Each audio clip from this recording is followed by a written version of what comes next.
Hi friends, നിങ്ങളുടെ morning energy missing ആണോ? രാത്രി നല്ലതുപോലെ ഉറങ്ങിയിട്ടും രാവിലെ ഉണരുമ്പോൾ ടയേർഡ് പോലെ തോന്നുന്നുണ്ടോ? എങ്കിൽ ഈ 3 സിമ്പിൾ ടിപ്സ് ട്രൈ ചെയ്യൂ. ടിപ്പ് നമ്പർ 1: ഉറങ്ങുന്നതിന് കുറഞ്ഞത് 3 മണിക്കൂർ മുമ്പ് ഭക്ഷണം കഴിച്ചു തീർക്കണം. രാത്രി ഹെവി ഫുഡ് കഴിച്ചിട്ട് ഉടൻ കിടക്കുന്നവർക്കാണ് സ്ലീപ്പ് ഇഷ്യൂസ് കൂടുതലുള്ളത്.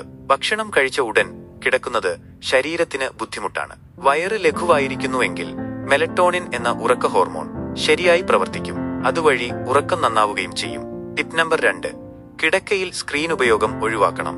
ഫോൺ, ലാപ്ടോപ്പ് തുടങ്ങിയവ കിടക്കയിൽ ഉപയോഗിക്കുന്നത് നമുക്ക് ഉറക്കം വരാൻ തടസ്സമാകും. സ്ക്രീനുകളിൽ നിന്നുള്ള നീലപ്രകാശം മെലറ്റോണിൻ സ്രവം കുറയ്ക്കും. അതിനാൽ കിടക്ക ഉറക്കത്തിനായി മാത്രം ഉപയോഗിക്കുക. ടിപ്പ് നമ്പർ 3: മെലറ്റോണിൻ സപ്ലിമെന്റ് ഒരിക്കലും കഴിക്കരുത്.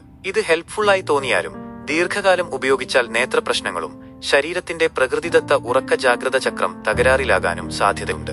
അതുകൊണ്ട് നാച്ചുറൽ രീതിയിൽ ഉറങ്ങുക എന്നതാണ് ഏറ്റവും സുരക്ഷിതം. ബോഡി നാച്ചുറലി പ്രൊഡ്യൂസ് ചെയ്യുന്ന മെലറ്റോണിൻ നമുക്ക് സപ്പോർട്ട് ചെയ്യാം. ആർട്ടിഫിഷ്യലി ആഡ് ചെയ്യേണ്ടതില്ല. ഈ 3 കാര്യങ്ങളും കൃത്യമായി പിന്തുടർന്നാൽ ഉറക്കം മെച്ചപ്പെടും. രാവിലെ തളർച്ചയില്ലാതെ ഉണരാനും സാധിക്കും.